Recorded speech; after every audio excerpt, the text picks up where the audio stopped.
Hey team, remember that we're only working a half day today. It's Santa Barbara Day. Oh man, I'm gonna need to speed up my inspection today. Nicole, good luck reading Peter's notes. At least I didn't forget my notebook on Surface. Joke's on you, I don't need a notebook anymore. What do you mean you don't need it anymore? Haven't you noticed? I've been using a digital tool the last few days and it's super cool. A digital tool? What is it? It's called RockMass TechTalks.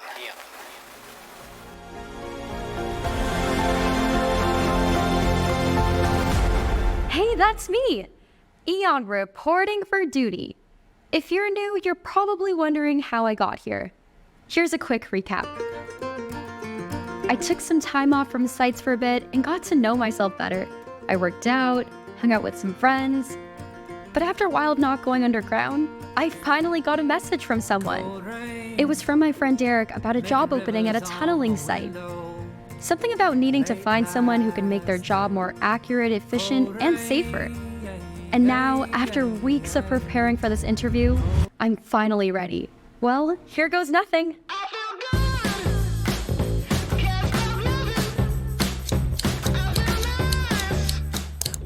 Hi, Eon. Nice to meet you. Are you ready to start?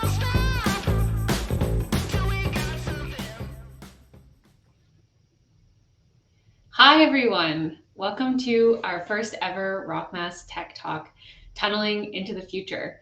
My name is Shelby. I'm the CEO and co-founder of RockMass Technologies, and today we are here to have an open discussion on how we can push the boundaries of today's tunneling industry. And I guess we're also here to find out if Eon's job interview was a success. So first thing, this platform is likely new to everyone here, so I'll show you a few things. On the right-hand side, you'll see a few buttons. The chat button is the first button on the right, and so you can go ahead and click that open right now and let us know where everybody is listening in from. The second button is the Q&A. So if you have any questions throughout the entire event, you can ask by clicking on the second button from the top. You can even upvote questions that you think are interesting. The third is polls. So throughout the event, we'll be asking you to weigh in on some polls. And when you see a poll question pop up on the screen, you'll be able to just select the answer by clicking on it. And the last one is resources. So if you're interested in learning about any of the content that you see presented today, you can just download that from the resource section. Again, that's the fourth button from the top. And then last part is the leaderboard. So this is a fun part of today's session. If you look on the horizontal bar at the very top and click on that trophy, you can actually win points by asking questions and participating throughout. So I see we have people joining all the way from Nepal, Calgary with snow, Kingston, and you'll gain points by interacting throughout this entire event. At the end, we will have 3 prizes for those who have the highest score. And so in first place, we have the Tunneling Association of Canada membership and a $50 Amazon gift card. In second place, we have a $50 Starbucks gift card. And in third place, a bag filled of RockMass goodies. So last thing, if you're ever experiencing any technical difficulties, just make sure you have the correct audio, video set up. But if that's not working, just hit refresh and you'll come back to this page right away. So here's what is on the agenda for today. I'm going to introduce 2 guest speakers. They'll take us through a case study focused on digital trace mapping at the Kemano Hydroelectric facility. After that, we'll go into a panel discussion where I'll introduce our panelists who have joined us today from Strabag, Stantec, and Arup. And we'll then have a Q&A session. So this will be your opportunity to ask any of our panelists the questions that you have about adopting digital technologies. And then we'll introduce the first, second, and third place winners. And if that's not enough and you still want to learn more, we'll have a breakout room to answer your questions and hear your ideas after the event. So let's jump right in. So you will soon hear from 2 guest speakers. We have our own Josephine Morganrath. She's a technical services manager at RockMass. And Josephine is a licensed geotechnical engineer. She has 10 years of experience and a PhD in practical applications of machine learning to underground rock engineering. Our second guest presenter is Samantha Taylor. She is a geological engineer at Hatch. And she too has a decade of experience split between design and leadership in the office and in remote camp-based field work for energy, infrastructure, and mining projects. So while we bring up this video, I'm gonna ask the audience a very quick question. So, what do you find the most challenging aspects of geotechnical mapping in tunnels to be? If you scroll down, is it the limited or biased exposure of geological structures, difficulty with standardization and consistency, too little time and access in general, or something else? Let us know. So we have some votes coming in. And I see we have people who have joined us from a lot of people from Toronto, Vancouver, all the way from South Africa. Welcome, Phoenix. It's great to see so many people joining us today.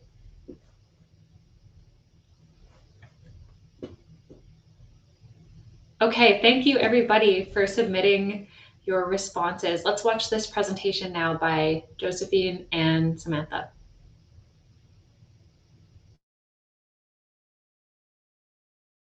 Hi, I'm Josephine Morgenroth, and I'm the Technical Services Manager at RockMass Technologies. I'm a rock mechanics engineer with 10 years of experience, and I have a PhD in practical applications of machine learning to undergrad rock engineering. I've worked on tunneling, energy, and mining projects across North and South America, from various stages of design, to green and brownfield site investigations, to operational mine environments, to heavy civil construction of tunnels and dams. The very first tunnel project I ever worked on was the Kemano Hydroelectric tunnel project, which is the subject of this case study, where I was part of the team that did the mapping of the downstream T2 in 2015. Hi, I'm Samantha Taylor. I am a senior geological engineer with Hatch. I have a decade of experience split between design and leadership in the office and remote field work for energy, infrastructure, and mining projects. And like Josie, I also worked on the Kemano T2 project. I was the field geotechnical engineer, and I spent many months walking the tunnel, mapping structural features along its length, and revising design support requirements based on field conditions. Geomechanical mapping is both an art and a science. We have the unique position of working in a field where parameters vary widely across orders of magnitude, and where we need to standardize and correlate across practitioners, projects, geographies, and timescales. Decisions and interpretations made during geological mapping have serious impacts on design and construction outcomes, and this comes with its challenges. The goals are accuracy, precision, and consistency, all while fitting in the budget and schedule allowances and keeping safety at top of mind at all times. One such challenge when undertaking geotechnical mapping in underground excavations is the lack of surface exposure to determine the orientation of geotechnical features. The visibility of a discontinuity may be limited to a linear feature on the rock surface, which is called a trace. In practice, the orientations of traces are typically estimated using a compass and any depth of field that is available to gain an understanding of their approximate orientations. Or, in the case of this particularly enterprising summer student at Hatch, trigonometry in muck in the tunnel invert. The error associated with measuring and estimating trace structures is generally well understood by practicing geotechnical engineers. Now, knowing how to map this way and developing the skills and the spatial reasoning abilities to be able to accurately estimate orientations of geological structures, to work with limited resources to gather as much data as possible, to know how to do this all upside down, inside out, in the dark, in the wet, by yourself, under a tight timeline. This is an invaluable set of skills that we should not diminish, nor teach the next generation of geologists and geological engineers that we don't need. But there are limitations to this methodology, and in the name of continuous improvement, I want to talk about a few of those and how using technology can help us address them. So, in general, you have issues or concerns around safety and access limitations. Often that means that estimations of structures must be made from 6, 7, 8, 10 meters back from the rock face, leading to decreased accuracy and precision. There's also the issue of transcription errors. Has anyone ever dropped the mapping sheets in the tunnel invert and had to clean a significant amount of muck off of them before struggling to reread a certain number? On top of that, there's just the limitation overall of the fact that it takes a significant amount of time to assess and transcribe in the field, even for seasoned mappers, and then it needs to be digitized, converted, retranscribed back in the office as an input into project design, construction records, or what have you. Lastly, there's challenges with quality control and standardization. The fact of the matter is, everyone maps a little differently. For trace mapping underground specifically, you also have the added challenges of there being limited or no exposure. There's usually estimation required to map in a timely fashion, and the accuracy is impacted by the amount of exposure and depth of field that is available. But what if we had a way to reduce error and increase standardization and consistency, all while saving time? Building on existing geological mapping skills using technology can help gather more data, more accurate data, in a smaller amount of time, and more safely. So Josie and I got to explore this together at the Kemano Hydroelectric project in northern BC in Canada. This project has spanned 8 decades and the development of significant digital technology along the way. The Kemano facility features a 960 megawatt powerhouse and 2 water conveyance tunnels called T1 and T2. They were constructed between 1950 and 1954 to generate power for the Rio Tinto Alcan aluminum smelter, which is in Kitimat, BC, about 90 kilometers away. In its day, Kemano was the largest privately funded construction project in Canada, costing about $500 million in Canadian dollars in 1950, which is more than $3.3 billion in today's currency.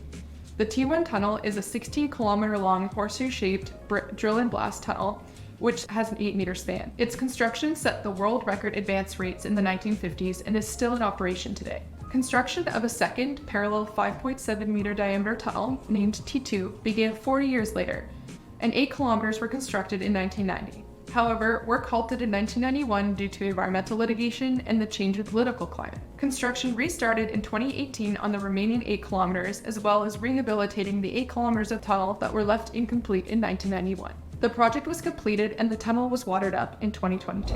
Because the T2 tunnel was started but left incomplete, this put me in the unique position of assessing and controlling secure ground, prescribing tunnel rehabilitation, and overseeing installation of final support in an unfinished 30-year-old tunnel.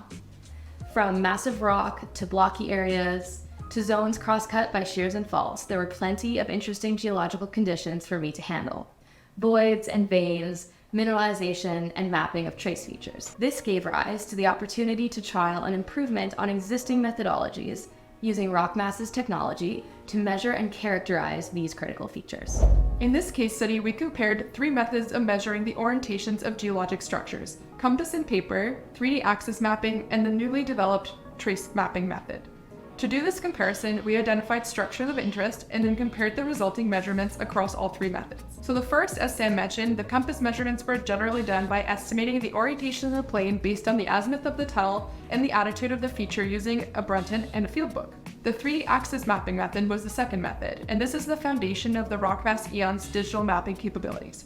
The 3D approach uses georeference data for 2 sensors, one being the infrared LiDAR and the other being the attitude heading reference system, to extract orientations of geologic features from the scanned rock surface. On average, the 3D method produces 300 measurements for every 1 compass measurement.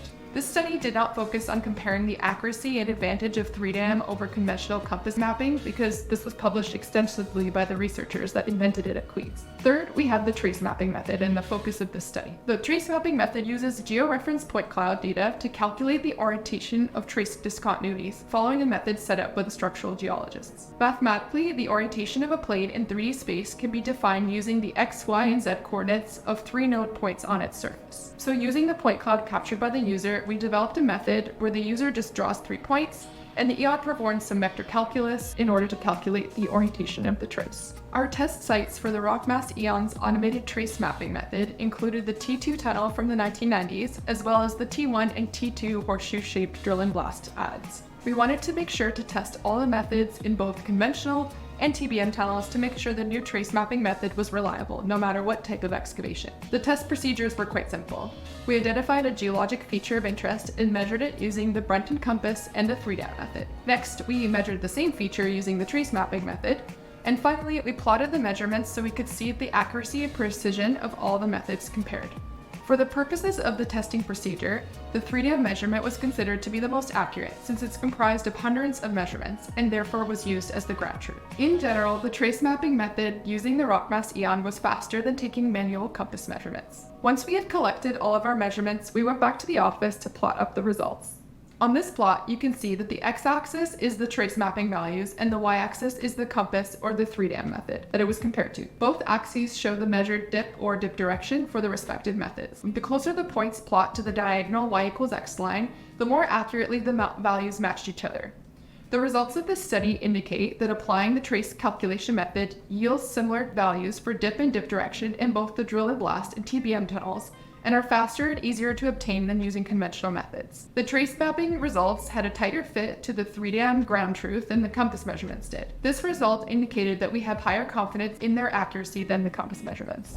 So what does this study mean for geotechs like me that are regularly doing mapping in the field? To me, this study showed that I can capture measurements of those hard to reach and time-consuming trace structures that may be critical to the stability of the tunnel. Since the trace mapping method gave us precise results that closely matched the 3-dam values, and were also consistent across both the drill and blast and the TBM tunnels, I can have confidence that these measurements are within the error threshold that I would be comfortable with when using this data for further design, analysis, and decision making. I'm also excited about the added benefit that digital mapping can have, period. Digitally acquired data can easily be used in numerical modeling and statistical analysis, so you don't have to go through the lengthy and laborious transcription and data manipulation process every time you want to try something new with your analyses. As a tunneling professional, I cannot understate the value of working in an iterative feedback loop with tech companies like RockMass to make sure that the solutions they're developing are useful to the practicing engineer, geologist, or field crew. Digital technologies are going to be part of my field experience over the course of my career and the careers of the juniors that I take so much joy in mentoring. So I want to be part of that positive change and the innovation process. As part of the technology product development cycle, it's crucial to have engaged industry partners like Hatch to inject capital, insights, and access to operational environments so that we can validate new technologies as we develop them. Partnerships like ours are changing the way that we design, construct, and maintain some of the biggest and most important infrastructure in the world. So it's important that we get it right.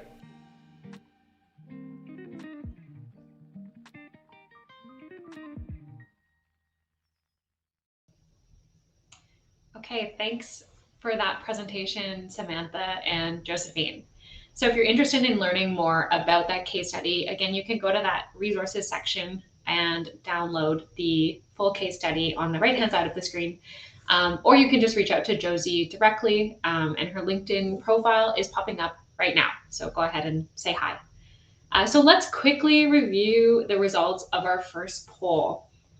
Now, what I'm seeing is there's good news. There's only 3 issues with geotechnical mapping in tunnels because nobody voted other. I'm sure that's not the case, but it seems like the majority of people say that the difficulty with standardization and consistency seems to be a main theme. So let's see what our panelists have to say about this as we go into the panelist and discussion part of our talk. So while our tunneling experts get ready to join the stage, I'm going to introduce them to you. First, we have Simon Koek. He has led Strabag's business unit in Canada since 2020 and has worked on several large-scale underground infrastructure projects in Ontario in his 12 years working for Strabag Canada. Next, we have Heather Stewart. She's a geotechnical and tunneling discipline team leader for Arup Canada and has extensive design experience in large infrastructure projects across North America, primarily within the rail and water industries. And then lastly, we have Gabrielle Melios, and she is a senior rock mechanics engineer at Stantec with a technical and project management experience in both the civil and mining engineering projects, focusing on slope stabilization, rockfall protection, and tunneling. So let's welcome our panelists onto the stage now.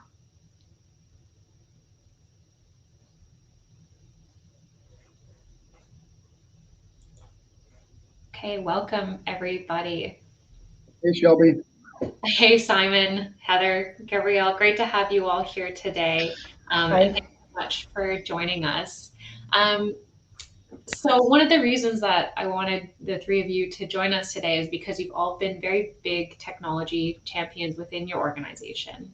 And so could you maybe start by sharing a project or an experience that you've had with implementing new technology and some of the benefits you could see? Maybe, Simon, do you want to start?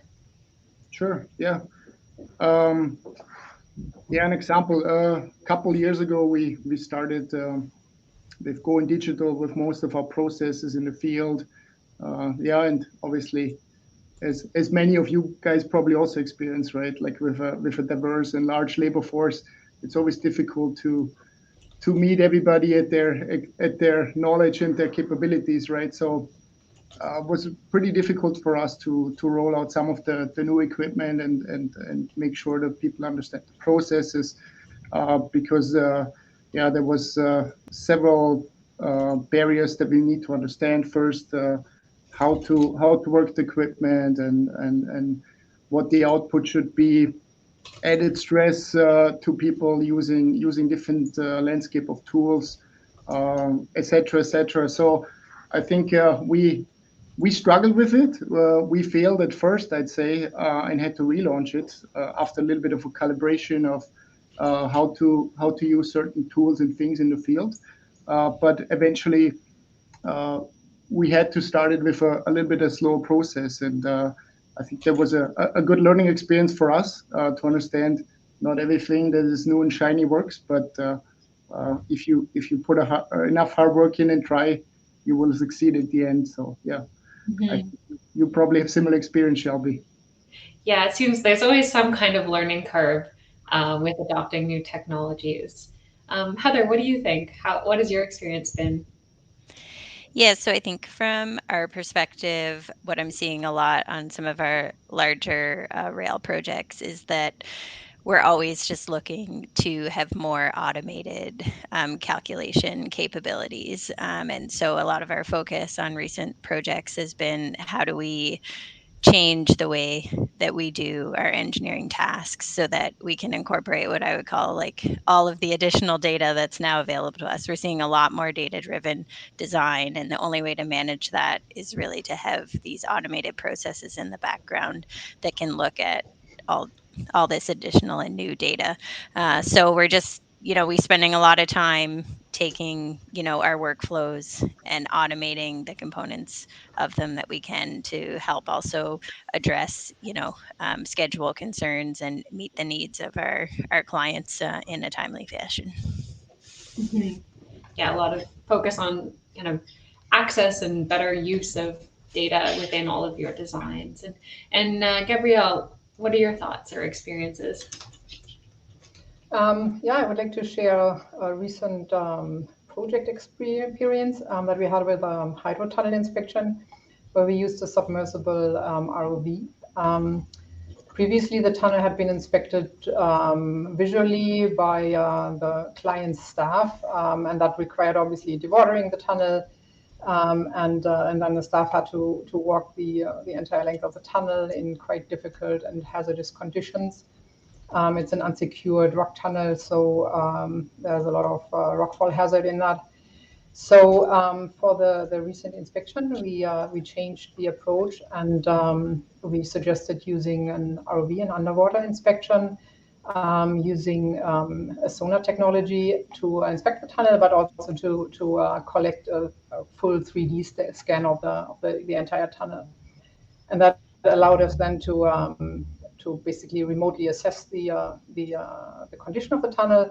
We were also on site during the actual inspection, so there's the on-time monitoring. So you basically fly through the tunnel with the ROV, and yeah, we eliminated the requirement for dewatering by this approach, and the shutdown time was significantly shorter than it had been in previous inspections.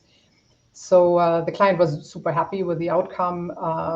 They really loved it, that it's easy to restart their operations, and yeah, they immediately saw the benefits of this significantly easier and faster approach of inspecting the tunnel.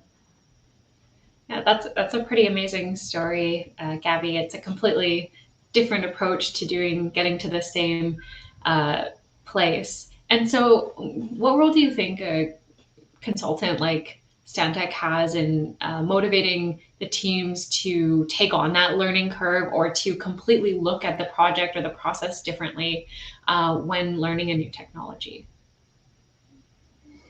Well, using new technologies should definitely be based on the problem. So we need to identify areas that cause issues or that should or could be improved to help solve our clients' problems. So we have to start with a problem, not with a solution, obviously. But yeah, consultants are in a great position to. We are presented usually with a variety of problems. So we kind of the midpoint between often between clients and the contractors. So we need to be open to explore new technologies and processes and highlight the benefits to on a project specific basis. But we also have to allow time for staff to learn and explore and figure things out. We are often a bit focused on chargeability in the consulting industry, and there's often not a lot of room for learning, and that's certainly something we should look into. So allow this time, allow investigating new technologies, allowing time for learning, so that we benefit the company with the outcome. It goes back to what Simon was saying of that learning curve.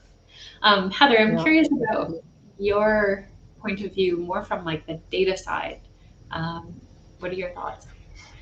Yeah, I mean, I think from our perspective, if we're not evolving and advancing, then we're falling behind. And so there's definitely at Arup we have a strong corporate culture around innovation, and right now digital tool development is definitely one of the focus areas in that innovation category. So I think, you know, we definitely embrace the challenge associated with looking for ways to evolve our workflow, and so maybe a little bit separate from like adopting and investigating tools that are out there, we like to take on the challenge of developing our own tools, and you know, we identify, you know, areas in our own workflows that maybe could be improved, and then, you know, working with people on the team to explore those skills.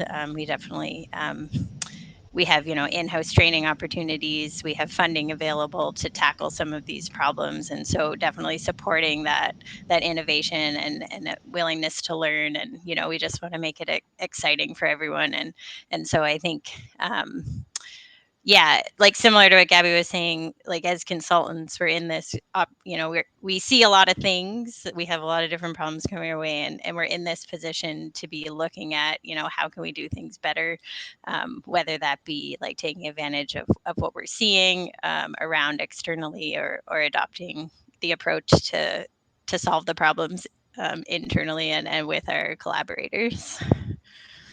Yeah, it's remarkable how much support and how much of a focus it is for Arup in terms of bringing new technologies to these projects.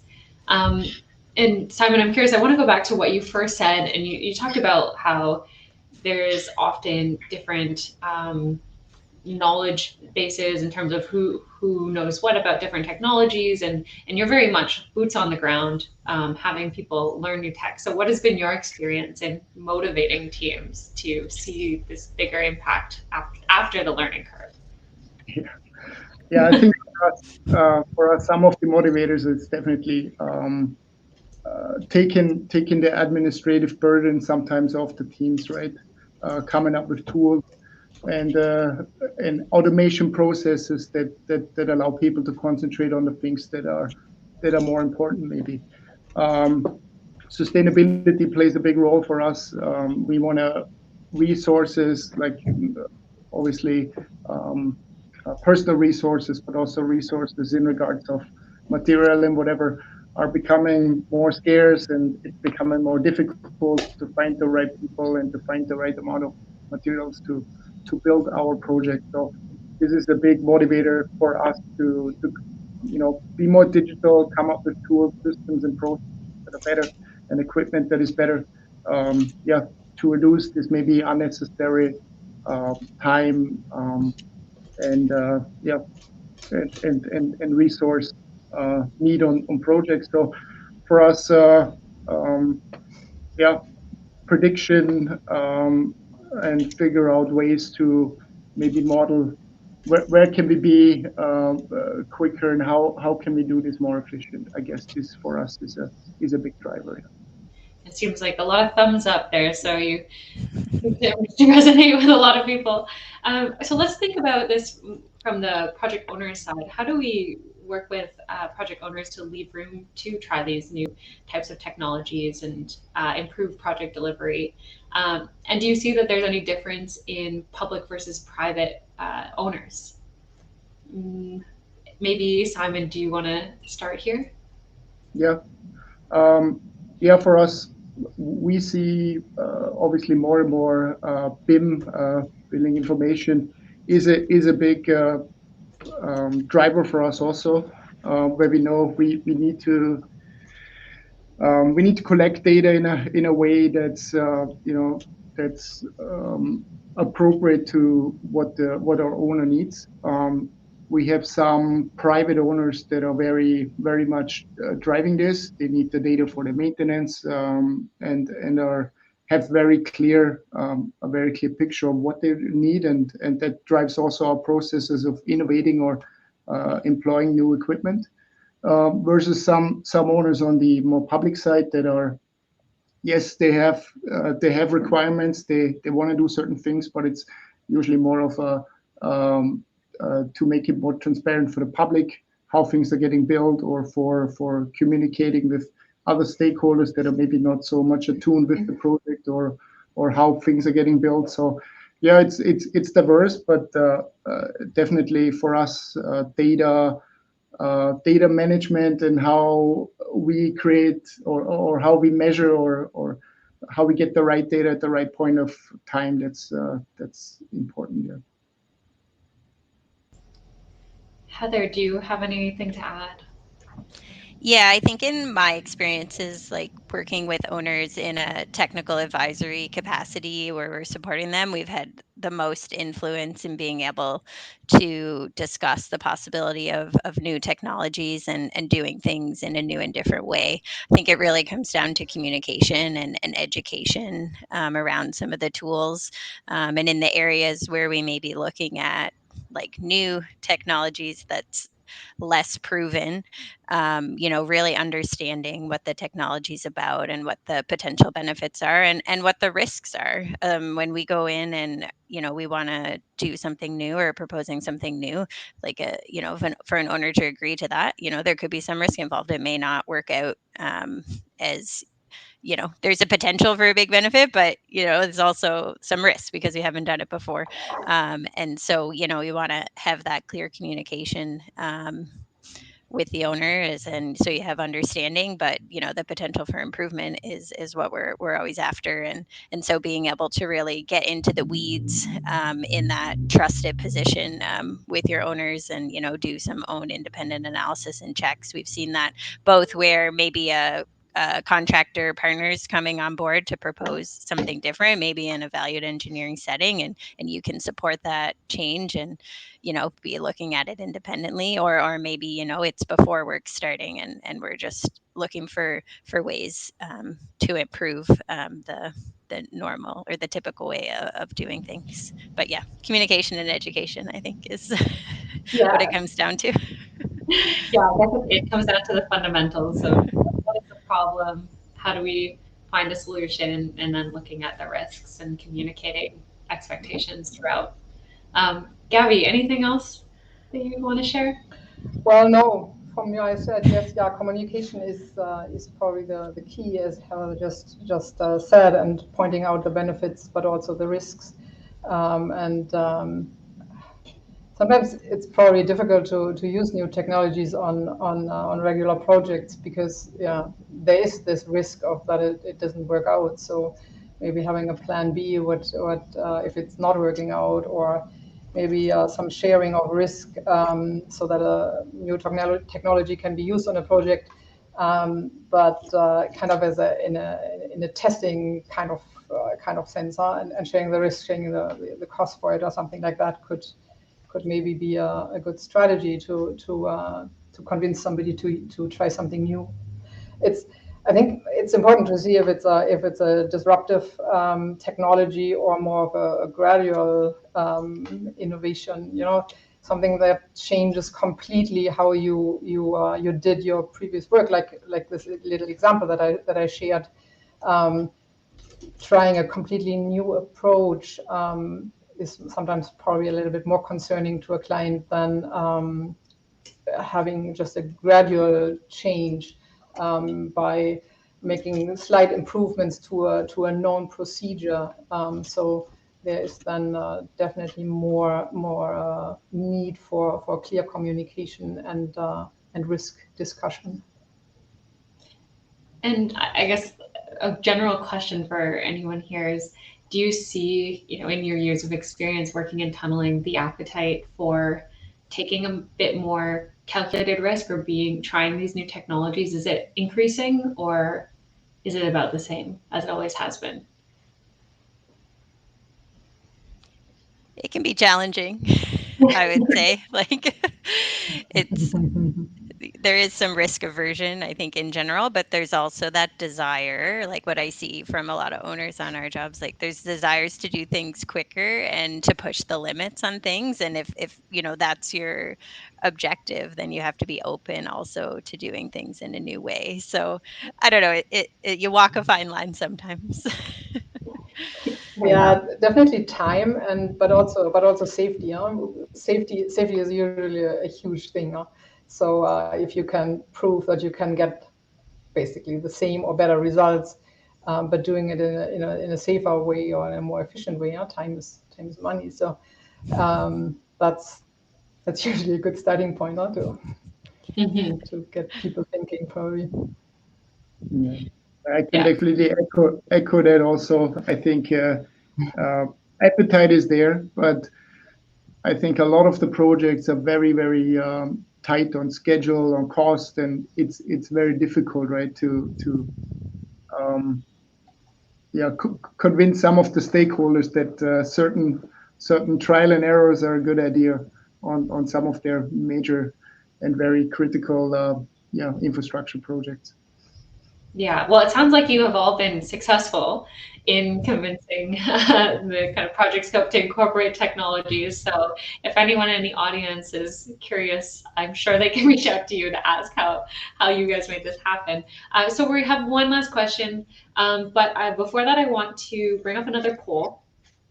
And this question is, just gauging the audience right now, are you using digital tools or technology in your tunneling projects? Is this something that you do extensively, occasionally, or maybe not yet?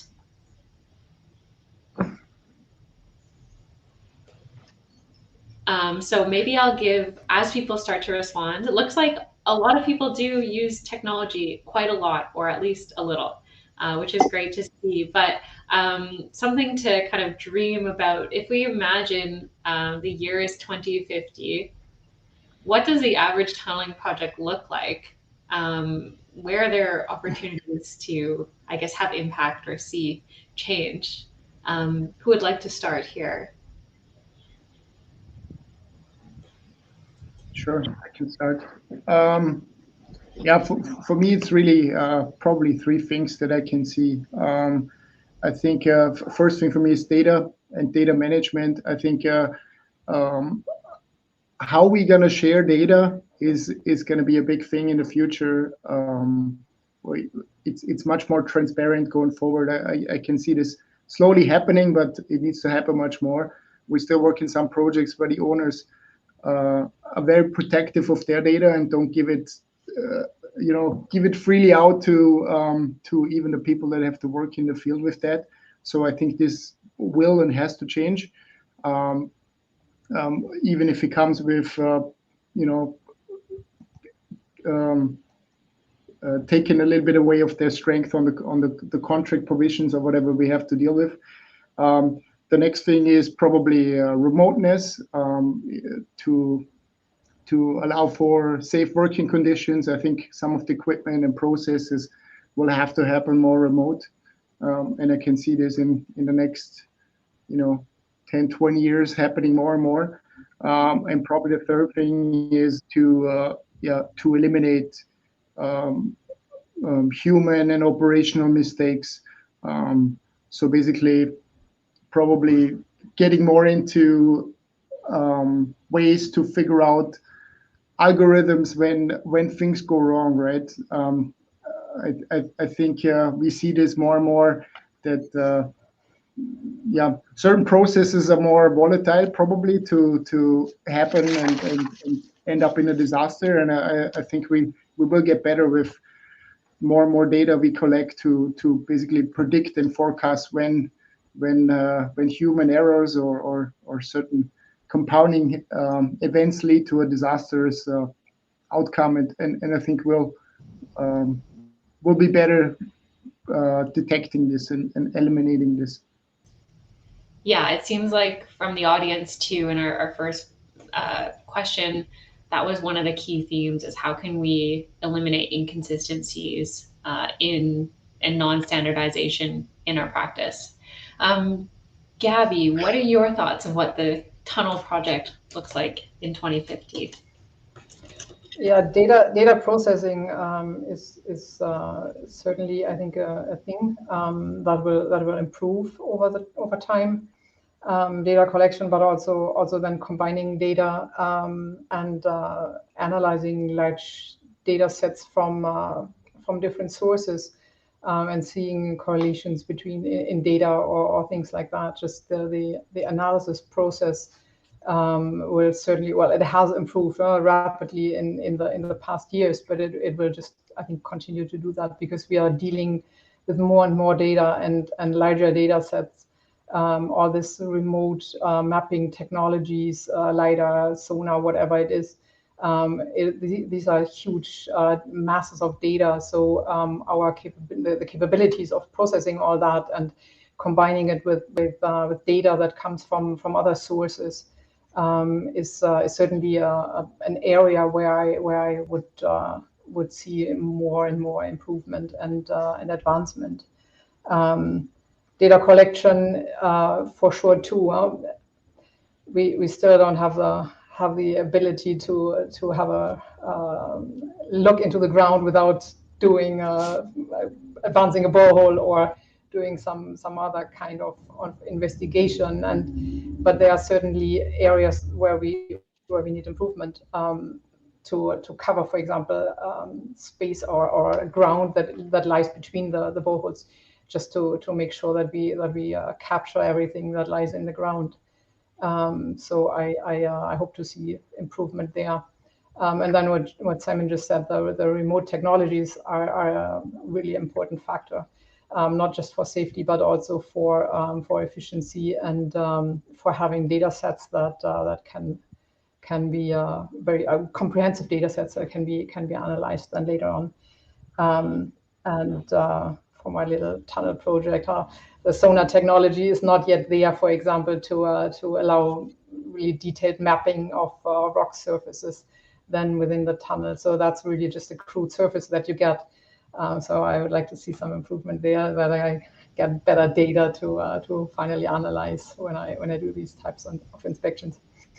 Yeah, it sounds like there's a lot of opportunities still. And Heather, your final thoughts? Yeah, I'm like, oh, 2050. That's, we got some time. So I might push it a little bit further.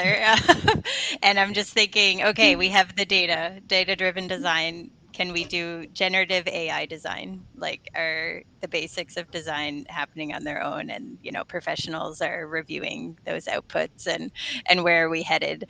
I think, we're in that process right now of how are we processing data? We're able to get more and more data. So then what are we going to do with that data? What are the next steps? How can we really revolutionize how things are being done? So that's maybe from a design perspective. I 100% agree with the robotics and the automated work. I think from a safety perspective, from an efficiency perspective, it's where like the industry is going. We're seeing a lot of advancements gradual advancements all the time. And I think we'll continue that path. I think Simon mentioned earlier in the discussion about sustainability. And so for me, I'm like, what are we going to see in terms of materials, in 25 years? Like cement is big. carbon contributor. There's a lot of people working on cement replacements. What does that look like for tunneling? What can we do? There's a lot of talk and discussion around calcined clays, and different materials around cement replacement. So I'd like to think that by 2050, we have something we're maybe not even thinking about now that's really been a game changer from a material standpoint. I also just recently read an article, that someone has, been 3D printing tunnel supports behind TBMs. Is that something we're going to see in production? 3D printing, there we go. Like, who needs cement anymore? But just some moonshot ideas. It's 2050, so it's not that far, but it's far. So I there's a love lot the of people in our vision. industry doing a lot of innovative things. So Yeah, that's amazing. No, I love it. You had to dream so we can get there. So thank you guys all so much for sharing your experiences, some really tangible and real stories about tunneling and technology adoption. We have lots of questions, very active crowd. So just a reminder to, if you want to hear any of the questions that are answered in that poll, just upvote them and they might make it to the top because I can already tell we won't be able to go through all of them. But before we do that, let's go back and see Eon's career journey and see if Eon got the job.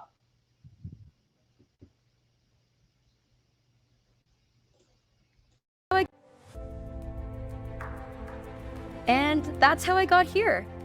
Shortly after the interview, they offered me the job. Eon, we'd like to have you on our team. And now I get to spend each day doing what I love best, like capturing 3D LiDAR data of rock faces and concrete infrastructure in seconds, producing mapped annotations of geotechnical features and ground support digitally, and exporting all that data into flexible formats that anyone can use.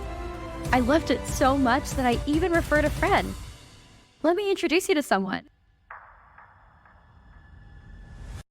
What's up, guys? I'm Stratus.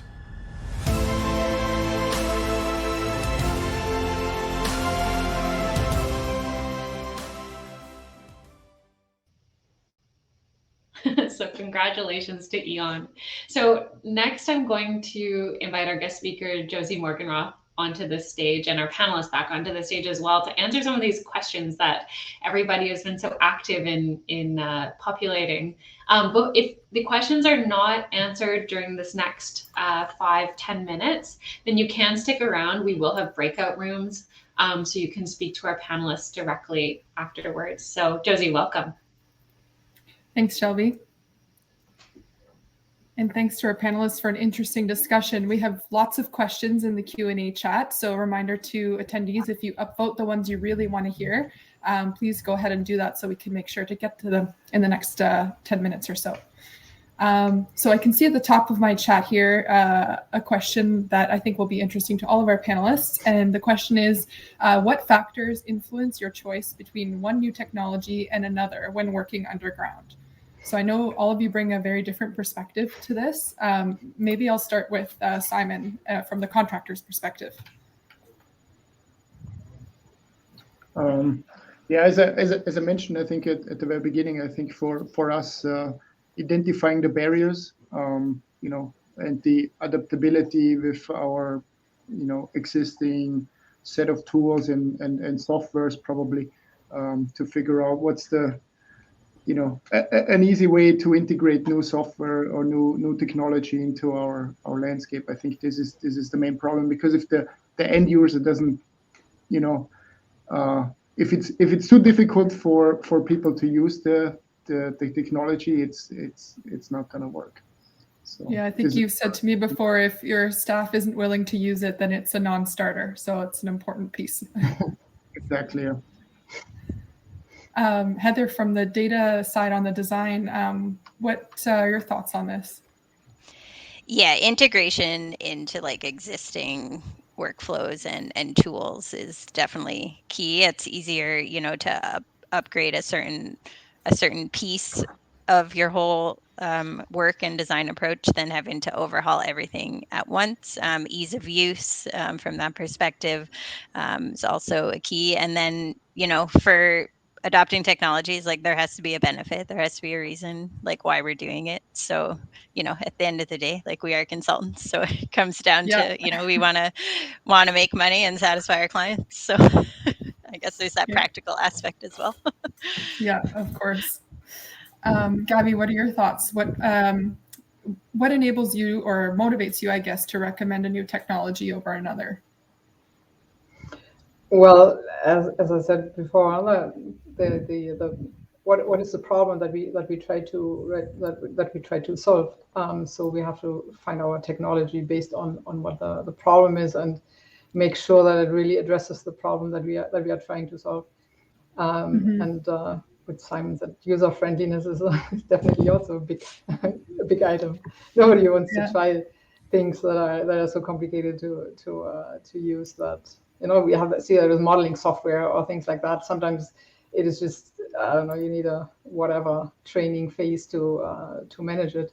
So that's certainly not overly helpful to trigger trying something new. Yeah. And I guess the second part of this question relates to that really well. And it asked, how do you manage client expectations when you try a new technology and it doesn't go as planned? Yes, Clear communication, definitely. Yeah. Sorry about that. You have to really be open with discussion about risks, about what can a new technology deliver, and not make false promises or be far away from reality. What things can deliver. So openness, communication is definitely a key factor here. Yeah, absolutely. It's technology development is iterative, as Sam and I discussed. So you have to be able to be transparent about what stage of development it's at with your clients. Yeah. Heather, I think you were wanting to speak to that as well. Well, I was just saying our favorite word, and then as I was saying that, Gabby said communication, which was the word.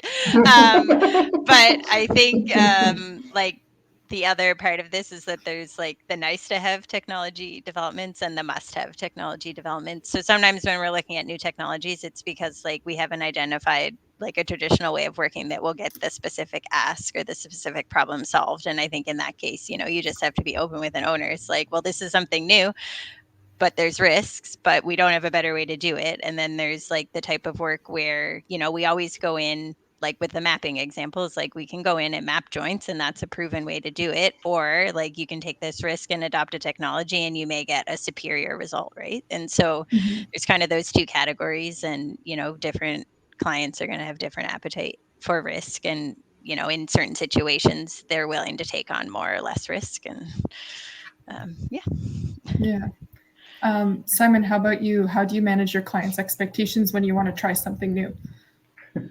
Yeah, obviously, no owner wants to hear something failing on their project, right? But I think we all got understand that to be more sustainable, this vision that we just discussed with 2050, I think there needs to be a lot of trial and error that happens, and it's going to happen on some projects, and we all have to be very open and be a part of this this change into the future to build better, more sustainable infrastructure. And I know again some of the owners might not like that, but it will need to happen somewhere at some point. That's right. Moving on to another question here. Someone asked, would you say that larger consultancies, or I guess this also applies to larger contractors, are more open to adopting new technologies, or do you find that smaller companies are equally as receptive? Maybe we'll start with Heather here. I don't know if it's so much about the consultancies and willing to adopt technologies. What I've seen for myself is more like related to project scale and project scope. And I would say that not every project warrants all the newest trends and bells and whistles. And so even where I work now, like with Arup, and we do a lot of digital innovation and stuff, sometimes, just the way we've always done things works, and we can do that, really quick. And some of the benefits of, developing different tools and things aren't going to work in that particular instance. So I would say there is a time and place. I think in the larger consultancy space, there's potentially more resourcing to devote to developing new technologies in-house. So in, my previous work experiences working at smaller organizations, there's not always, the capacity to support some of the in-house development in the same way. So I think there's an advantage there. But then, there are opportunities, to team up with, industry partners that are doing different things where different people can bring in their own benefits. So yeah, so I guess maybe a little bit more if it's embedded in the company culture and the resources are there to support it internally. But I think in general, like consultants, small or large, are always looking for the best way to get the work done in the most efficient way, and people are pretty resourceful. Yeah. I think I couldn't have said it better myself. And just in the interest of getting to one more question here, I might pose this to Simon since it specifically asks about contractors. But it says, how can consultants suggest and bring on new technologies in a way that is well received and not another burden, barrier, or hurdle to the existing work plan and budget? So I'm guessing this has to do with when the project is already in progress.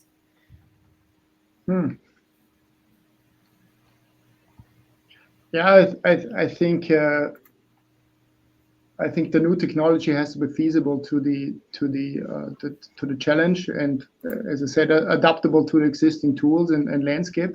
But I think some of the contract models that the owners put out change, so there is maybe a little bit more room to try out certain things. So I think this attitude also from the contractors might change going forward on being a bigger part in this change process and trying out a little bit more with the consultants and other technology leaders in the industry. So I think we're lucky we're in a time right now where this is possible. So lots to come, I think, for everybody here. I agree. I think this is an exciting time to be in our industry. There's lots changing, and we can marry those with the existing methods and tools to be as progressive as possible with our tunnel project deliveries. So with that, I'm going to end the Q&A, but I want to remind the audience that we do have breakout sessions at the end, that if you had some burning questions that we didn't get to, you'll be able to ask our panelists those. And with that, I'll pass it back to Shelby. Thanks, Josie. I've been so wrapped up in the content and the discussion that I forgot that we have some prizes to give away. So we have 3 prizes. I'll start with a 3rd place winner. Evan Dressel, congratulations. You have won a RockMass swag bag. In second, we have Nilufa, and you have won $50 to Starbucks. And our 1st place winner, Omid, congratulations. You have won a TAC membership and $50 Amazon gift card. So we will follow up with you on the details of that. This concludes our Tunneling into the Future event. Thank you everybody for being so engaged and for joining us for the full hour today. We will now have 2 breakout rooms if you want to still ask any questions that you have. One will be with our panelists and the other with our RockMass team. This is what the screen will look like shortly, and hope to see you there. Thanks for joining.